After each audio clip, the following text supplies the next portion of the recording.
Hey, what's going on, you collectaholics? Welcome to episode 53 of an ongoing series where we basically take the camera anywhere we want, and we try to find secrets and new discoveries to some of our favorite games. Got something really special for you this week. The developers of Playtonic, the people who made this game, have answers for us as far as some of the most unusual aspects of this game. Can't wait for it, it's gonna be awesome. And with that said, let's get going. Alright, Playtonic, first I want to look at your logo because if anyone recalls my Banjo-Kazooie episode, we started that with the Rare logo. So naturally I want to take a look at both and see how it's changed over time. So the first thing you might notice if you've played Yooka-Laylee before is that this is the skybox for Glitter Glaze Glacier. And unlike the Rare logo used in Banjo-Kazooie, the Playtonic logo has back-face culling. So unfortunately there's no hidden texture back here. But one thing I'm slightly reminisced as far as the Banjo-Kazooie episode goes is that the words Playtonic eventually drop in the animation and just hang there, never meant to be seen by the player.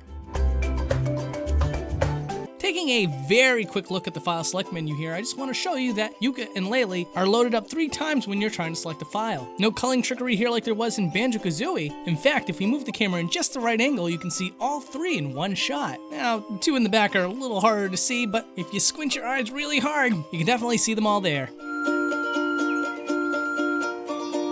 So in every stage of Yooka-Laylee, there's a minigame that you can play to earn some additional pages. Well, that's quite awesome, and of course, the camera is extremely restrictive in all of these minigames because it's played out like a either 2D or top-down type game, but it still exists in a 3D space. So if we take the camera around, you can actually see one thing that's really interesting in particular, and that is that every single minigame in Yooka-Laylee exists in the same plane of existence as the levels themselves. As you can see here, we got Tribal Stack Tropics waiting off on the sidelines, waiting for you to come back and explore that area instead of this minigame here.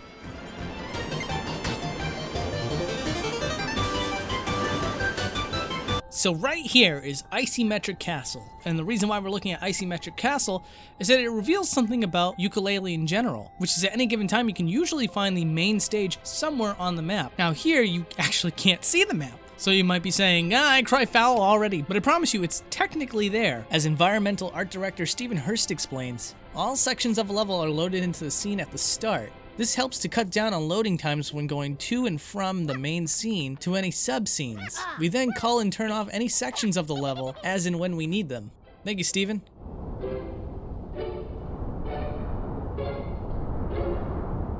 So before we take off from Icymetric Castle, I do want to take a look at one more room inside the area. There was a particular spot that I thought would never end.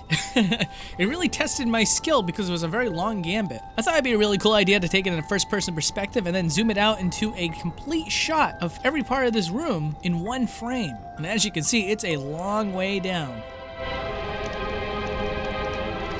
So what we got here is Blasto and his little bird companion who does not have a name. But boy do I wish this bird had a name because there's going to be a lot of talk about this particular bird. If we take the camera inside of Blasto, we can find the bird in a T-pose. Now depending on what part of the animation we're at is where you're going to find the bird inside of Blasto. Now this is interesting because every once in a while you as the player will see the bird come out of Blasto and perch on top of him. But as it turns out, any given time you see Blasto, the bird is technically always inside the world of Yooka-Laylee.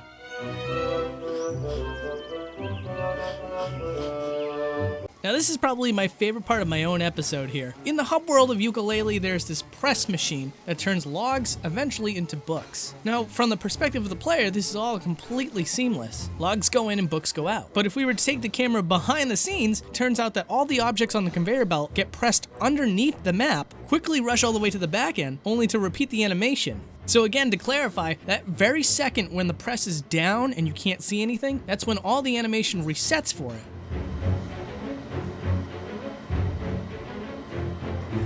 So this is Trowser the Snake, a merchant who sells you moves to allow you abilities that get you more access to more areas of the game. And one of the things that Trowser has is an archaic cell phone. He pulls it out of his pants to answer a phone call, and after he's done, he puts it back in there. So naturally, I did what anybody would do. I would go inside of Trowser's pants to see if he has his phone there. And for some reason, despite the fact that we saw earlier that you can store things inside of character models like the bird and the cannon, here with Trowser, it just disappears. This mystery was solved by Steve Mails. You might recognize his work as he's the guy who actually redesigned Donkey Kong, shaped the iconic art style of Banjo-Kazooie, and brought back that distinct look for Yooka-Laylee. He says, and I'll quote this, "Trowser's phone is scaled down to 0 when he's not using it. He has a few different idle animations and I don't want the phone to be seen after he put it away. In comparison, Blasto's bird friend doesn't scale down to 0 because it's hidden from view. It probably should have gone down to 0 as it would make a tiny performance improvement." I'll get told off for that. Thank you, Steve. So when we talked about the last minigame, I mentioned that the stage is actually just adjacent to the actual minigame. So this time I thought, oh, you know what, maybe we should try it in different areas. Let's try this in Rextro's arcade, you know, the one that's in the hub world. And as it turns out, if you spin the camera around, you will see it exactly where you expect to find it. I'll say it if you're not catching what I'm putting down here. That's the hub world over there.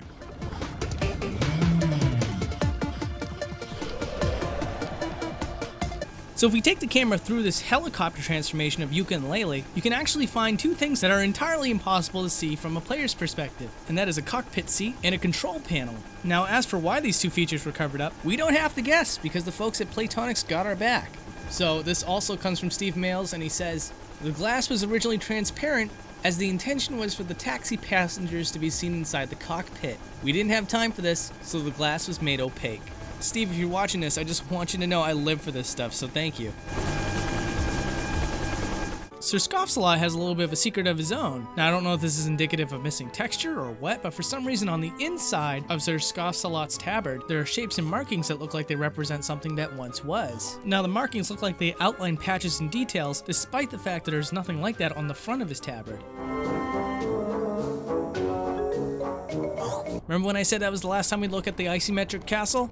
That's what made you did. I lied. Really quick, I just want to show you something else from it. These walls here that keep coming out of this one spot and dropping into the acid. Where do they end up going? Well, what's actually really cool is they go a long ways down before they just disappear. Much, much further than you'd ever imagine they would. And also, the wall that you talk to when you finally reach the end of this obstacle course is actually hiding behind the darkness the entire time.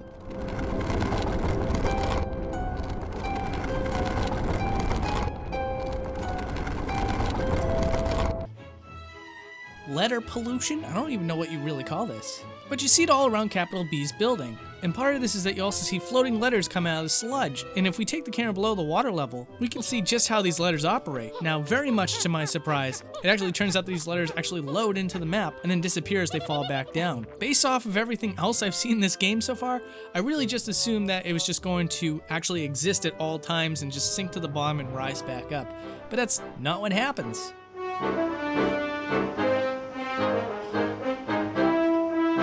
So as I'm going throughout the game, I noticed that all the beehives have little brown egg shapes to them. Now, I couldn't piece it together what this is used for exactly. I obviously leaned more towards the idea that it was probably just some honey used with the hive, but I couldn't tell for sure. So some clarification comes from Damian Sparks, who's the environmental artist of the game. Yes, the drop of honey inside the beehive is a drop of honey, which gets eaten when he licks it. We eventually moved its position to the center of the object instead of on the hole, because it looks better when Yooka licks the center of the beehive.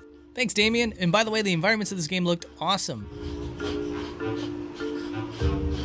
So at the very start of the game, Shipwreck Creek, you can actually see Capital B's building off in the distance. Now what's really cool is that all the mountains and everything else that's over there as well actually has the inside of Capital B's building within the hollowed innards, which means a surprising amount of environment is loaded at one time when playing Yooka-Laylee. So much to the point that if you were able to immediately warp from one area to another, you could go from where the game starts to the first book of the first level without having to load anything.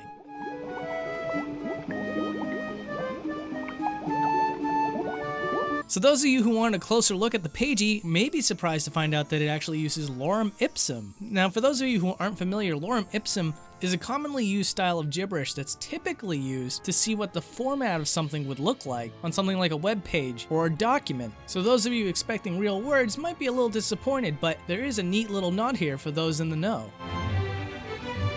Is it a bird? No, not quite. This time around we got butterflies. Butterflies are a source of replenishment, whether it be for health or for a stamina bar, and they're awfully tiny in the world of Yooka-Laylee, and they're also moving around constantly, so it's very, very hard to see the finer details on these creatures. But if you zoom it in, you can actually see that they got little tiny white eyes. It's quite a bit of detail for something that's super duper tiny.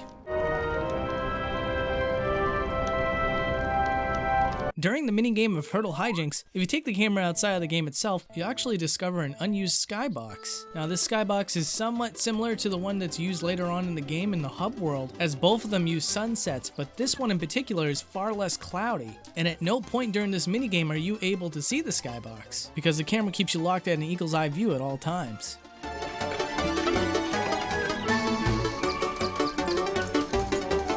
So a quick little spoiler warning, you will get a shot of the final area of the game, but I wanted to include it because it has some very interesting developer insight. But if you want to skip that, you can just go to this timestamp here and you'll be fine. So here in the final area of the game, we have Yooka and Laylee exchanging words with capital B, and you see this in games kind of often. There's a completely separate character model of Yooka and Laylee in the room down below. An explanation for this though is provided by Gary Talbot, who is the technical animator for Playtonic Games. He explains the duplicate Yooka and Laylee are the ones used just for the cutscene, as it's easier to run an animation on a blank character. They're not the character-controlled pair you end up taking charge of for the fight. Also in that particular scene, we switch back and forth between player control and cutscenes. Oh wow! So basically in this cutscene, we're swapping between an animation purpose Yooka and Laylee, and sometimes a Yooka and Laylee that the player actually controls. Very interesting. Thanks, Gary.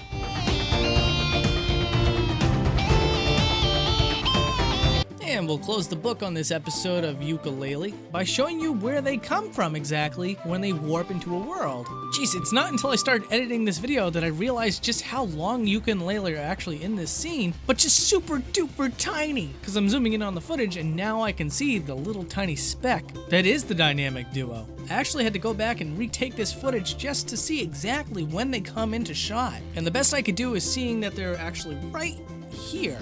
Got in as close as I could without making them disappear, and now we can watch them grow.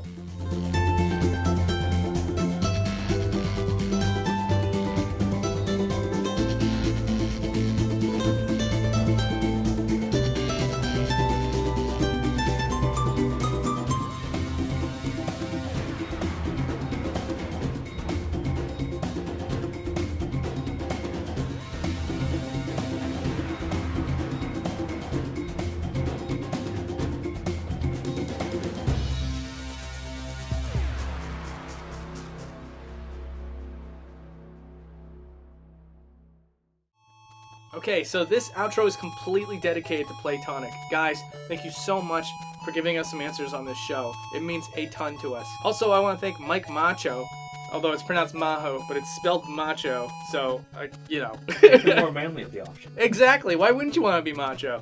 Anyways, he actually made the magic camera, quote unquote, you might have saw it in the episode, for this episode. So Mike, thank you so much, dude. Like, I wanted to cover this game so bad. So I really appreciate that as well. That's it. I mean, I just wanted to thank Playtonic again and Team 17 for hooking me up and making this show even more special than it already was. So thank you so much, guys. And you made a fantastic game. I recommend that anybody go out and play Yooka-Laylee.